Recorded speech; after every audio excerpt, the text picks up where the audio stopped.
All of you good afternoon.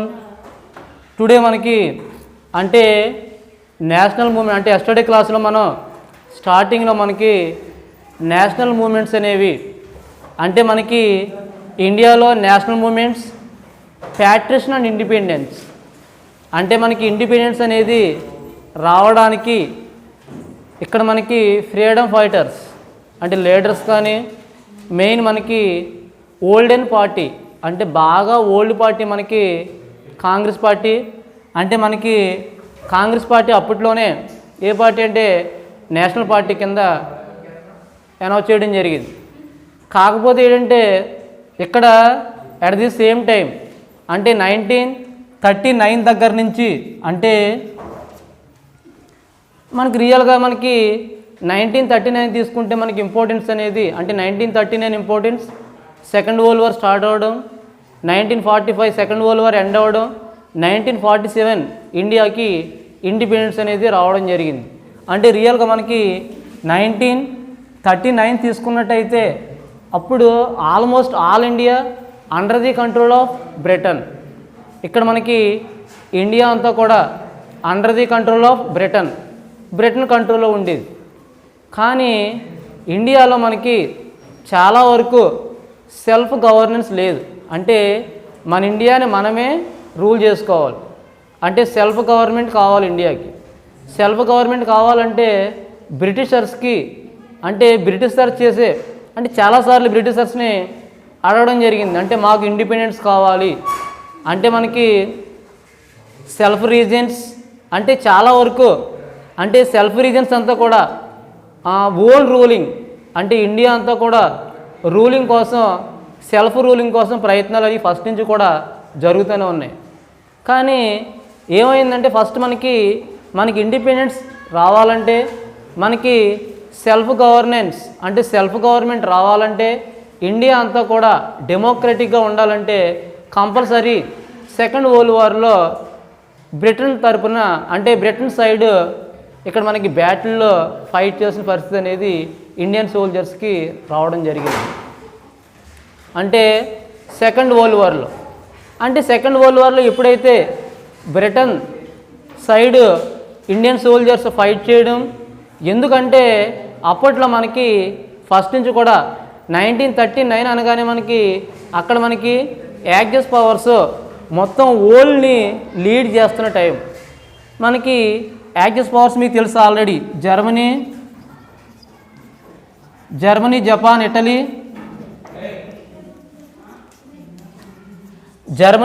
Italy ఈ మూడు కంట్రీస్ని మనం యాక్సెస్ పవర్స్ అని ఈ యాక్సెస్ పవర్స్కి ఆపోజిట్గా మెయిన్ మనకి యాక్సెస్ పవర్స్లో పవర్ఫుల్ లీడర్ మనకి హిట్లర్ ఉండడం జరిగింది. అంటే ఏదేమైనా కానీ అంటే ఎలైడ్ ఫోర్సెస్ అంటే యాక్సెస్ పవర్స్కి ఆపోజిట్గా ఉన్న కంట్రీ ఏంటంటే బ్రిటన్. యాక్సెస్ పవర్స్కి ఆపోజిట్గా ఉన్న కంట్రీ బ్రిటన్. అంటే బ్రిటన్ తరపున వరల్డ్ వార్లో పార్టిసిపేట్ చేయడం అనేది జరిగింది. ఎందుకంటే ఇక్కడ బ్రిటన్ తరపున పార్టిసిపేట్ చేయడానికి మనకి ఇండిపెండెన్స్ అనేది ఇస్తారేమో అని. అంటే వాళ్ళు ఫస్ట్ నుంచి కూడా మనం ఏదైనా వాళ్ళకు సపోర్ట్గా ఉండి వాళ్ళ దగ్గర నుంచి ఏదైనా సాధించాలనే ఉద్దేశంతో ఇక్కడ ఇండియన్ పీపుల్ లేదా ఇండియన్ సోల్జర్స్ ఆశించడం జరిగింది. అంటే ఆల్ ఇండియన్స్ కూడా అదే ప్రయత్నం అనేది చేయడం జరిగింది. మనకి 1939 అంటే 1937 తీసుకున్నట్టయితే ఇక్కడ మనకి ఎలక్షన్స్ ఫామ్ అవ్వడం జరిగింది. అంటే ఎలక్షన్ ఫామ్ అవడం అంటే అప్పుడు బ్రిటిష్ గవర్నమెంట్ ఉండగానే అంటే బ్రిటిష్ ఇండియాలోనే మనకి 1937లో మనకి బ్రిటిష్ ఇండియాలోనే మనకి 1937లో మనకి ఎలక్షన్స్ అనేవి జరగడం జరిగింది. అంటే అప్పుడు కూడా ఎలక్షన్స్ ఉన్నాయి ఫస్ట్లో. కానీ అడల్ట్ ఫ్రాంచైజీ అంటే రైట్ టు అంటే కొంతమందికి మాత్రమే అంటే లిమిటెడ్ మెంబర్స్కి మాత్రమే ఓటు రైట్. అంటే అందరూ ఓట్ చేయడం లేదు తెలుసు కదా మీకు. అంటే ఓటు రైట్ అనేది 18 ఇయర్స్ క్రాస్ అయితే కానీ లేదా 18 ఇయర్స్ వస్తే కానీ మనకి ఓటు రైట్ అనేది ఉండదు. ఇలా మనకి 18 ఇయర్స్ 18 ఇయర్స్ ఓట్ రైట్ ఎవరికైతే ఉంటుందో వాళ్ళని ఏమని చెప్తారంటే అడల్ట్ ఫ్రాంచైజ్ అని చెప్తారు. అంటే universal adult franchise. Given in exam point of view, what is universal adult franchise? Across the vote right 18 years people male or female got to right, అంటే right vote వస్తుంది వాళ్ళకి, అంటే ఓట్ చేయొచ్చు వాళ్ళు మనం యూనివర్సల్ అడల్ట్ ఫ్రాంచైజ్ అని చెప్పడం జరుగుతుంది. అంటే రియల్గా మనకి 1937లో మనకి ఎలక్షన్ జరగడం, అంటే మనకి ఎలక్షన్స్ అనేవి అన్ని స్టేట్స్లో కాకుండా ఓన్లీ 11 స్టేట్స్లోనే ఎలక్షన్స్ అనేవి జరిగినాయి. ఎలక్షన్ జరిగినప్పుడు ఇక్కడ మనకి 11 స్టేట్స్ నుంచి, అంటే ఇప్పటిలా కాకుండా అప్పట్లో మనకి ఎవ్రీ స్టేట్కి ఒక ప్రైమ్ మినిస్టర్ ఉండేవారు. ఎవ్రీ స్టేట్కి ఒక ప్రైమ్ మినిస్టర్ అనేవాడు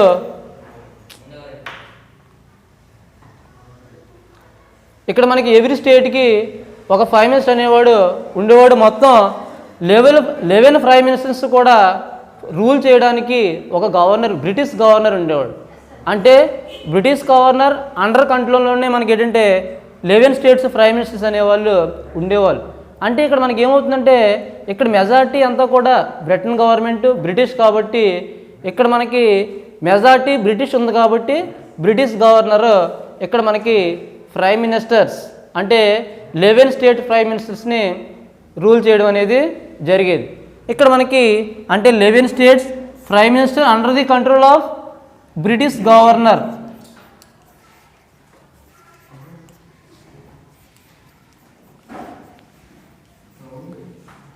అంటే బ్రిటిష్ గవర్నర్ అండర్ కంట్రోల్లో ఉండడం జరిగింది. తర్వాత అంటే ఈ ఎలక్షన్స్ అయిపోయిన తర్వాత అంటే ఎలక్షన్స్లో మనకి ఓటింగ్ అనేది అంటే 11 స్టేట్స్లో జరిగినా కానీ ఓటింగ్ అనేది మనకి స్టేట్ లెజిస్లేటివ్ కౌన్సిల్కి 12% ఓటింగ్ అనేది, సెంట్రల్ హౌస్కి 1% ఓటింగ్ అనేది ఇవ్వడం జరిగింది. అంటే 12% ఓటింగ్, 1% ఓటింగ్ సెంట్రల్లో. అంటే మనకి స్టేట్లో మనకి ఏముంటాయి? లెజిస్లేటివ్ అసెంబ్లీ, లెజిస్లేటివ్ కౌన్సిల్ రెండు ఉంటాయి. సెంట్రల్లో మాత్రం ఒకటే ఉండేది, సెంట్రల్ హౌస్. వీటికి సంబంధించి ఓట్ రైట్ చాలామందికి ఉండేది కాదు, అంటే ఓట్ రైట్ లేదు. తర్వాత కాలంలో ఓట్ రైట్ కోసం ప్రయత్నాలన్నీ కూడా జరగడం మొదలుపెట్టారు, అంటే ఓట్ రైట్ కావాలని. ఇక్కడ మనకి ఎప్పుడైతే ఎలక్షన్ జరిగినాయో 11 స్టేట్స్లో జరిగినాయి. కాకపోతే ఇక్కడ ఏంటంటే ఫస్ట్ నుంచి కూడా ఇండియాలో ఉన్న చాలా ఇంపాక్ట్ అంటే బిగ్ ఇంపాక్ట్ ఏంటంటే ఇండియాలో హిందూస్తో పాటు ముస్లిమ్స్ కూడా ఉంటారు. ఇండియాలో. అంటే ఎప్పుడైతే హిందూస్తో పాటు ముస్లిమ్స్ కూడా ఉన్నారో ఆటోమేటిక్గా వాళ్ళు కూడా ఏం చేస్తున్నారంటే ఇక్కడ అన్ని ఎలక్షన్స్ కూడా అంటే అన్ని ప్లేస్మెంట్స్ హిందూస్కి పెడుతున్నారు. అన్ని స్టేట్స్లో కూడా హిందూస్కి గెలుస్తున్నారు. మాకు ముస్లిమ్స్ కూడా మాకు ఎలక్షన్లు పెట్టమని చెప్పి అక్కడి నుంచి ఏమవుతుందంటే ముస్లిమ్స్ యాజిటేషన్ చేయడం మొదలుపెట్టారు. అలా యాజిటేషన్ చేసి చివరికి ఏమైంది? ముస్లిమ్స్ అందరూ కూడా సెపరేట్ కంట్రీకి వెళ్ళిపోయారు. ఎక్కడికి? పాకిస్తాన్. హిందూస్ అందరూ కూడా ఇండియాలో ఉండిపోయారు. అంటే ఏమవుతుందంటే ఇలా అప్పుడు వచ్చిన మూమెంట్ అంటే 1937 ఎలక్షన్లో వచ్చిన మూమెంట్ కొంత ప్రాబ్లం క్రియేట్ అయ్యి చాలా వరకు అందరినీ కూడా అణిచేయడం అనేది జరిగింది. అంటే ఎప్పుడైతే అంటే రియల్గా ఇక్కడ మనకి ఏమవుతుందంటే ఎప్పుడైతే ఎలక్షన్స్ అన్నీ జరిగినాయో కొంచెం పవర్ అనేది రావడం జరిగింది. అంటే కొంచెం ధైర్యం, అంటే మనం బ్రిటన్ అడగొచ్చు ఏదైనా విషయాలు. ఎందువల్లంటే అక్కడ ఎలక్షన్ జరిగినాయి, మనం గెలిచామనే ఉద్దేశంతో బ్రిటన్ దగ్గరికి వెళ్ళి అంటే ఇదంతా దేనికి? ఇండిపెండెన్స్ కావాలి, అంటే సెల్ఫ్ గవర్నెన్స్, అంటే మా గవర్నమెంట్ని మా ఇండియాని అంటే మేమే రూల్ చేసుకోవాలని చెప్పి ఒక మూమెంట్ అనేది కొంచెం తీసుకురావడం మొదలుపెట్టారు. మొదలుపెట్టిన తర్వాత బ్రిటిష్ పీపుల్ ఏం చేస్తున్నారంటే మనల్ని క్రషింగ్ చేయాలి. క్రషింగ్ చేయడం అంటే ఏంటి? మనల్ని చాలా వరకు అణిచేయాలంటే వాళ్ళు డైరెక్ట్గా మార్గాలు ఎంచుకోలేదు. బ్రిటిషర్స్ రూల్ ఏంటంటే divide and rule, divide rule policy, divide rule.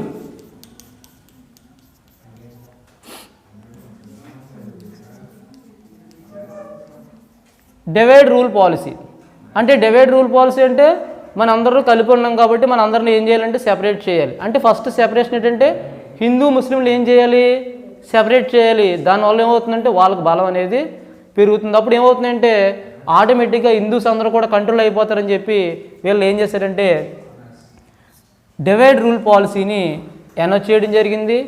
ఫస్ట్లో మనకి డొమినియన్ స్టేటస్ ఇస్తున్నారు. మనకి డొమినియన్ స్టేటస్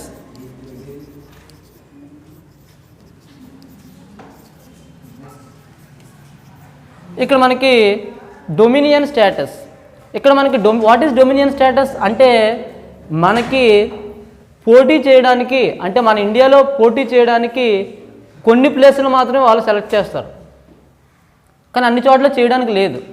అంటే అప్పుడు ఏమవుతుందంటే మాకు డొమినియన్ స్టేటస్ వద్దు, అన్ని చోట్ల మేము ఎలక్షన్లో పోటీ చేస్తామని చెప్పి ఇండియన్ పీపుల్ అందరూ కూడా ఏం చేస్తున్నారంటే మాకు అన్ని చోట్ల కావాలని చెప్పి తిరుగుబాటు చేయడం మొదలుపెట్టారు. తిరుగుబాటు చేయడం మొదలు పెడితే వీళ్ళు ఏం చేశారంటే ఎలాగైనా సరే తిరుగుబాటు ఎక్కువైపోయే ఉద్దేశంలో ఇక్కడ మనకి అప్పట్లో ఫస్ట్లో బాగా పెద్ద పార్టీ ఏంటి, కాంగ్రెస్ పార్టీ. కాంగ్రెస్ పార్టీ తరఫు నుంచి నాయకులు వెళ్ళి మేము అన్ని చోట్ల కూడా పోటీ చేస్తామని చెప్పి చెప్పారు. చెప్పినప్పుడు ఏమైందంటే ఆటోమేటిక్గా అదే సమయంలో మనకి ముస్లింలు అందరూ కూడా ఓ సైడ్ నుంచి ఏం చేస్తున్నారు, హిందూస్ ఏమో ఎలక్షన్లో పోటీ చేస్తున్నారు, అన్నీ చేస్తున్నారు.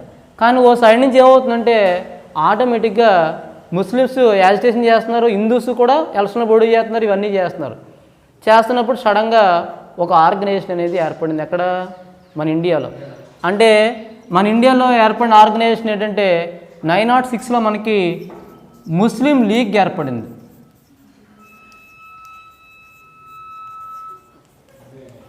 ముస్లిం లీగ్ మీకు ఎగ్జామ్ పాయింట్ ఆఫ్ వ్యూలో చాలా వరకు అంటే మెనీ మోర్ టైమ్స్ చాలాసార్లు ఎగ్జామ్ పాయింట్ ఆఫ్ వ్యూలో మనకు అడిగిన క్వశ్చన్ ఏంటంటే when was started Muslim league 906 అంటే 906లో మనకి ముస్లిం లీగ్ అనేది ఏర్పడింది.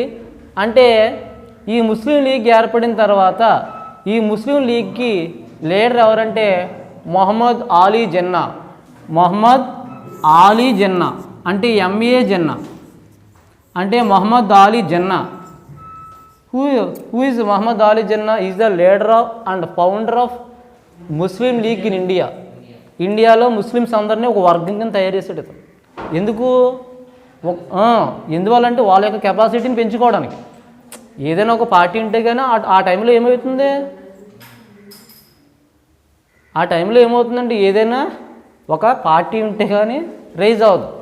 ఒక మూమెంట్ రావాలంటే అంటే మనకి లెసనే అది కదా, నేషనల్ మూమెంట్స్ అంటే ఏదైనా ఒక పార్టీ ఉండాలి కాబట్టి ఆ పార్టీకి సంబంధించి ఇక్కడ మూమెంట్స్ అనేవి జరగడం జరిగింది. అంటే ఆ పార్టీ మనకి ఒక వర్గంలాగా అంటే ఒక వర్గానికి మెజారిటీ ఇవ్వాలని చెప్పి ముస్లిం లీగ్ని ఏర్పాటు చేయడం అనేది జరిగింది. అంటే ముస్లిం లీగ్ ఏర్పడింది ఎప్పుడంటే 906లో. అప్పుడు ఏమైందంటే ఫస్ట్లో పాపం ముస్లిం లీగ్ అనేది డెవలప్మెంట్ లేదు. 1930 వచ్చేటప్పటికి అంటే 906లో స్టార్ట్ అయిన ముస్లిం లీగ్ 1930 వచ్చేటప్పటికి ఒక రకమైన అంటే చాలా పెద్ద మొత్తంలో మెజారిటీ సాధించడం, ఒక పెద్ద బిగ్ ఆర్గనైజేషన్ కింద రెడీ అవ్వడం జరిగింది. అంటే 906లో ఏర్పడింది, 1930 వచ్చేటప్పటికి బాగా డెవలప్ అయ్యి ఒక పెద్ద బిగ్ ఆర్గనైజేషన్ కింద తయారైంది ముస్లిం లీగ్. అంటే ముస్లింలు అందరూ కూడా ఒక వర్గం కింద రెడీ అయ్యారు. అప్పుడు మరి హిందూస్ ఏం చేయాలి, వీళ్ళందరూ కూడా ఏంటంటే హిందువులకు సంబంధించి అంటే బ్రిటిష్ వాళ్ళు ఏం చేస్తారంటే అంటే బ్రిటిషర్స్ దగ్గరికి వెళ్ళారు వీళ్ళందరూ కూడా ముస్లిమ్స్. వీళ్ళందరూ ముస్లింలో ఏం చేస్తున్నారంటే ఒక ఏజెండా వాళ్ళ దగ్గర పెట్టారు బ్రిటన్ దగ్గర. అంటే చాలా ఏరియాలో అంటే చాలా ఎక్కువ పర్సంటేజ్లో దగ్గర మనకి 82% ఎవరున్నారంటే హిందూస్ ఉన్నారు ఇండియాలో.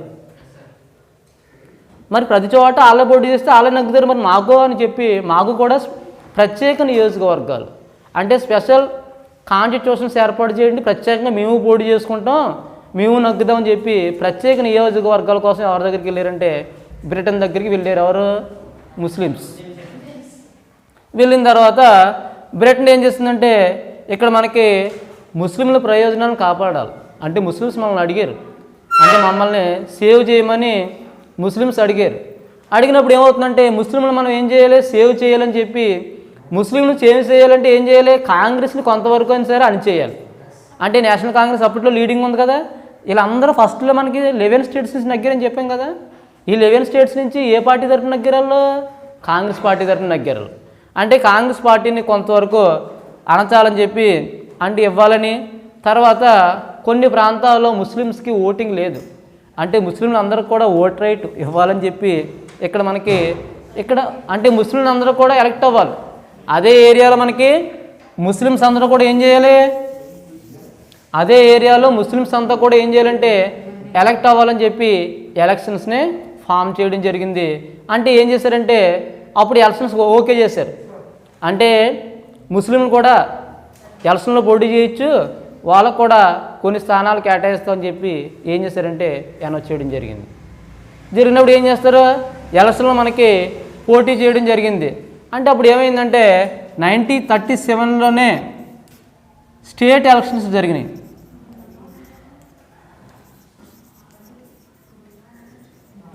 1937లోనే ఎలక్షన్స్ జరిగినాయి. ఏ ఎలక్షన్స్? State elections. అంటే రాష్ట్రాలకు సంబంధించి, రాష్ట్ర ప్రభుత్వాలకు సంబంధించి ఎలక్షన్స్ అనేవి జరిగినాయి.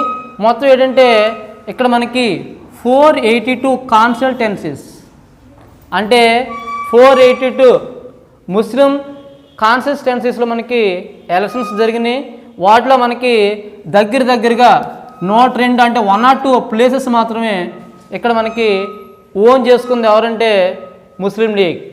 అంటే మొత్తం టోటల్ ఎలక్షన్స్లో మనకి 482 టోటల్ ఎలక్షన్ జరిగితే స్టేట్స్కి సంబంధించి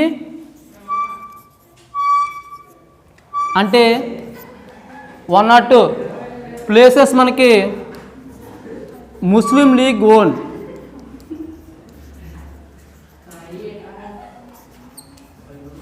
ముస్లిం లీగ్ ఎన్ని స్థానాలు గెలుచుకుందంటే మనకి 102 ప్లేసెస్ మనకి ముస్లిం లీగ్ అనేది అనౌన్స్ చేయడం జరిగింది.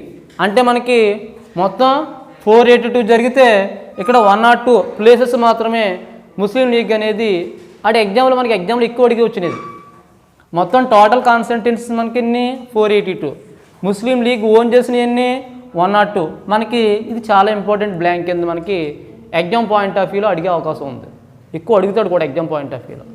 అంటే ఎన్ని ప్లేసులు అంటే 102 ప్లేసెస్ ఉంది ముస్లిం లీగ్. అంటే తమది అంటే రియల్గా మనకి ఇక్కడ మనకి కాంగ్రెస్ అనేది ఏ పార్టీ? National party. అంటే కాంగ్రెస్ అనేది ఎప్పుడు కూడా హిందువులకి సపోర్ట్గా ఉంటుంది, ముస్లిమ్స్ మాత్రం ఏమి పట్టించుకోవట్లేదని చెప్పి ముస్లిమ్స్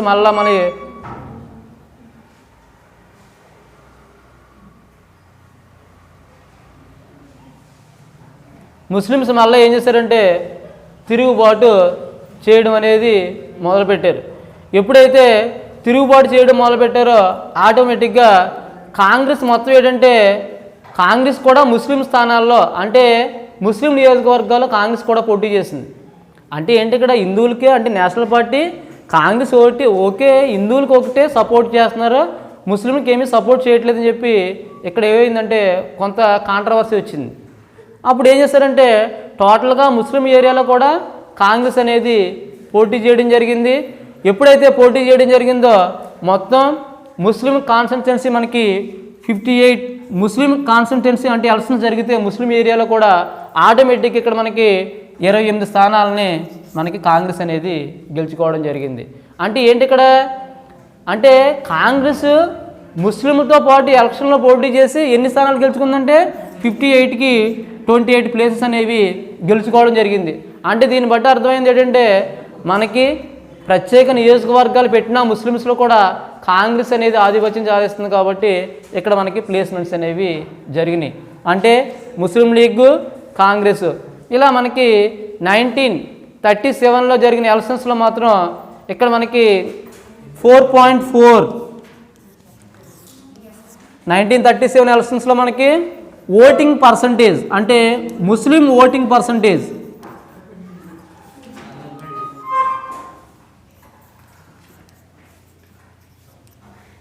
అంటే ముస్లిం ఓటింగ్ పర్సంటేజ్ ఎంత అంటే 4.4 అంటే 4.4 అంటే 100కి 4 అంటే 4 ఓట్స్ పండి అంతే వాళ్ళకి అంటే రఫ్గా మనకి 5 ఓట్స్ అనమాట 100కి. అంటే చాలా తక్కువ ఓట్స్ అనమాట. అంటే బాగా లీస్టేట్గా ఉన్న ఓటింగ్ అనేది పెరిగింది. అంటే ఇక్కడ మనకి ఆటోమేటిక్గా ఎప్పుడైతే ఈ ఓటింగ్ ముస్లిం లీగ్కి వచ్చిందో ఆటోమేటిక్గా అంటే ముస్లిం లీగ్కి ఓటింగ్ వచ్చింది కాబట్టి ఆటోమేటిక్గా బాంబే, మద్రాస్ ఈ ఏరియాలో ముస్లిం లీగ్ యొక్క కెపాసిటీ అనేది పెరిగింది. అంటే సౌత్ ఇండియాలో ముస్లిం లీగ్ కెపాసిటీ అనేది చాలా వరకు పెరగడం అనేది జరిగింది. అంటే రియల్గా మనకి ఎలక్షన్స్కి అంటే ఇక్కడ మనకి 909లోనే ముస్లింలకి ప్రత్యేక నియోజకవర్గాలు ఇవ్వాలని ఇక్కడ అక్కడి నుంచి కూడా నేషనల్ మూవ్మెంట్ తీసుకొచ్చి ఇక్కడ డెవలప్మెంట్ అనేది ఏర్పాటు చేయడం జరిగింది. అంటే రియల్గా మనకి ఈ 1937 ఎలక్షన్స్ అనేవి ఫస్ట్లో స్టార్టింగ్లో జరిగిన ఎలక్షన్స్.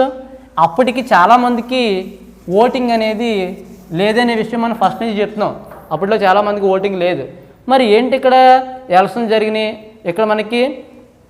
ఇక్కడ మనకి ముస్లిమ్స్ అందరూ అంటే తర్వాత ఒక 10 ఇయర్స్ తర్వాత అంతే కదా 1937కి 10 ఇయర్స్ తర్వాత అంటే 1947లో ముస్లిమ్స్ అందరూ కూడా ఏం చేశారు, స్పెషల్ కంట్రీ కావాలి, ఏంటి పాకిస్తాన్ కావాలి మాకు అని అడిగారు ముస్లిమ్స్ అందరూ.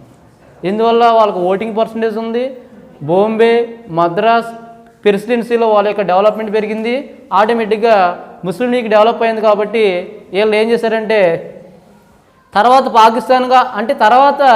పాకిస్తాన్గా ఫస్ట్ మనకి 3 స్టేట్స్ ఏర్పడినాయి. అంటే 3 స్టేట్స్ ఏర్పడినాయి అంటే మనకి బెంగాల్ అంటే రియల్గా మనకి మూడు రాష్ట్రాల్లో అంటే Bengal, north west frontier provinces. అంటే క్లియర్గా చెప్పాలంటే NW నార్త్ వెస్ట్, ఇక్కడ మనకి ఫ్రాంటియర్ అంటే మనకి ఫ్రాంటియర్ ప్రావిన్సెస్ అంటే మనకి FP ఫ్రాంటియర్ ప్రావిన్సెస్ అంటే NWF ఇది మోస్ట్ మనకి ఎగ్జామ్ పాయింట్ ఆఫ్ వ్యూలో మనకి briefly stands for NWFE stands for north west frontier provinces and first state Bengal, next Punjab. ఇక్కడ మనకి అది చాలా బలహీన అంటే ఫస్ట్ పాకిస్తాన్ క్రియేట్ అయినప్పుడు 3 ప్లేసెస్ ఉన్నాయి మనకి. అంటే 3 ప్లేసెస్లో ఫస్ట్ ఏంటి, ఫస్ట్ స్టేట్ మనకి బెంగాల్. ఫస్ట్ స్టేట్ ఏంటి Bengal, north west frontier provinces, next Punjab. ఈ 3 స్టేట్స్ కలిపి ఫస్ట్ మనకి 3 స్టేట్స్తో అంటే 3 మెయిన్ ఏరియాస్తో పాకిస్తాన్ అనేది క్రియేట్ అయ్యింది. కాకపోతే చాలా తక్కువగా ఉంది. అంటే ఎప్పుడైతే తక్కువగా ఉందో ఆటోమేటిక్గా ఇక్కడ మనకి ఆల్మోస్ట్ ఈ ప్లేస్ అనేటికి దగ్గర ప్లేస్ ఏంటంటే సింధ్లో గవర్నమెంట్ అనేది డెవలప్మెంట్ కాలేదు. ఎందువల్లంటే చాలా తక్కువ స్టేట్స్ ఇక్కడ 3 స్టేట్స్. అంటే రియల్గా మనకి 3 స్టేట్స్ అంటే Bengal state, Punjab states, north west provinces, frontier provinces అంటే సరౌండింగ్ ఏరియాలో ఉన్న అన్నీ కూడా ఇక్కడ పాకిస్తాన్లోకి రావడం జరిగింది. ఇలా మనకి ఆ తర్వాత కొంతకాలం పోయేటప్పటికి ఏమైందంటే ఇక్కడ మనకి గవర్నమెంట్ అనేది మారిపోయింది. రాను సిచ్యువేషన్స్ ఏమవుతున్నాయంటే రోజుకి మారిపోవడం జరిగింది. అంటే మళ్ళీ ఎలక్షన్స్ జరిగినాయి. ఫస్ట్ 1937లో ఎలక్షన్ జరిగినాయి. మళ్ళీ ఏమైందంటే 1946లో మన ఎలక్షన్స్ అనేవి జరగడం మొదలుపెట్టినాయి. అంటే 1937లో ఓన్లీ ఎలక్షన్స్ ఎక్కడ జరిగినాయి, స్టేట్స్ జరిగినాయి, 11 స్టేట్స్కి. 1946కి వచ్చేటప్పటికి ఏమైందంటే స్టేట్స్కి జరిగినాయి, సెంట్రల్లో జరిగినాయంటే కేంద్ర రాష్ట్ర సభలకు రెండింటికి కూడా ఎలక్షన్స్ అనేవి జరిగినాయి. ఇక్కడ మనకి ఎప్పుడైతే ఎలక్షన్ జరిగినాయి ఆటోమేటిక్గా ఆల్రెడీ స్పెషల్ కాన్సంటెన్సీస్ కావాలి, నియోజకవర్గాలు కావాలి ఎవరికి, ముస్లిమ్స్కి. వాళ్ళు ఏం చేశారంటే ఆటోమేటిక్గా ముస్లిమ్స్ అందరూ చాలా ఏరియాలో నగ్గేశారు. సెంట్రల్లో స్టేట్ పెట్టినప్పుడు ముస్లిమ్స్ ఎక్కువ నగ్గారు. ఎప్పుడైతే ముస్లిమ్స్ నగ్గారో ఆటోమేటిక్గా ఏమైందంటే వాళ్ళ ఆలోచనలన్నీ మారిపోయి కాంగ్రెస్ని మనం పట్టించుకోవడం ఏంటి, మనకు ఆల్రెడీ పెద్ద పార్టీ అయిపోయింది, మన ముస్లిం లీగ్ బాగా డెవలప్ అయింది, మనం పట్టించుకోకలని చెప్పి వాళ్ళు ఏం చేశారంటే ఆటోమేటిక్గా డెవలప్మెంట్ అనేది మొదలుపెట్టారు. అర్థమైందా? కాకపోతే ఇక్కడ జరిగిన విషయం ఏంటంటే 1937లో ఎలక్షన్ జరిగినాయి. 1937లో ఎలక్షన్ జరిగినప్పుడు బ్రిటన్ గవర్నమెంట్ ఎవరు సపోర్ట్ చేస్తుంది, ముస్లిం సపోర్ట్ చేస్తుంది. అప్పుడు 1937లో మొత్తం కాంగ్రెస్ మినిస్టర్స్ అందరూ కూడా ఏం చేశారంటే రిజైన్ చేశారు. అటు ఎగ్జామ్ పాయింట్ ఆఫ్ వ్యూ అంటే 1937 ఎలక్షన్స్లో జరిగినాయి. 1939లో కాంగ్రెస్ మినిస్టర్స్ అందరూ కూడా వాళ్ళ యొక్క జాబులకి పొలిటికల్గా ఏం చేశారంటే రిజైన్ అనేది చేసేయడం జరిగింది. అంటే అప్పుడు రిజైన్ చేయడం అనేది జరిగింది. ఇలా మనకి ఎప్పుడే వాళ్ళు ఏం చేశారంటే మనకి ఉదాహరణకు అంటే అంటే ప్రావిన్సెస్ ఉన్నాయి మనకి, యునైటెడ్ ప్రావిన్సెస్. ఈ ప్రావిన్సెస్లో ఎలక్షన్ జరగడానికి ఆటోమేటిక్గా చాలామంది ప్రయత్నం చేశారు. అయినా సరే ప్రయత్నాలు అనేవి అంటే సంకీర్ణ ప్రభుత్వం అనేది లేకుండా ఉండడానికి మొత్తం అందరూ కూడా డౌన్ చేయడం జరిగింది. ఇలా మనకి నేషనల్ మూమెంట్స్ ప్యాట్రియస్ అనేది రాను రాను భారతదేశంలో అంటే ఇండియన్ గవర్నమెంట్లో కాంగ్రెస్ పార్టీకి ముస్లిమ్స్కి మధ్య చాలా వరకు గొడవలు అనేవి రావడం జరిగింది. గొడవలు జరిగి చివరికి 1947లో మనకి సెపరేట్ ముస్లిం కంట్రీ పాకిస్తాన్ కింద ఏర్పడవడం జరిగింది. ఇలా మనకి మూమెంట్స్ అంటే 1937 elections, 1946 elections, Muslim League leader Mohammad Ali Jinnah, Indian Congress leaders resigning year 1939. 1937లో ఎలక్షన్ జరిగితే 1939లో వాళ్ళు ఏం చేశారంటే డౌన్ అయిపోయారు, అంటే రిజైన్ చేశారు, అంటే విత్డ్రా అయిపోయారు. ఎందువల్లంటే కాంగ్రెస్ అంటే మనకి బ్రిటిష్ గవర్నమెంట్ ఏం చేస్తుంది వీళ్ళకి ఫస్ట్ నుంచి కూడా వీళ్ళకి మామూలుగా ఇండిపెండెన్స్ అని ఇస్తున్నారు కాబట్టి ఇవ్వలేదు కాబట్టి చాలా వరకు డౌన్ అయిపోవడం జరిగింది. 1946లో చాలా వరకు స్టేట్ కానీ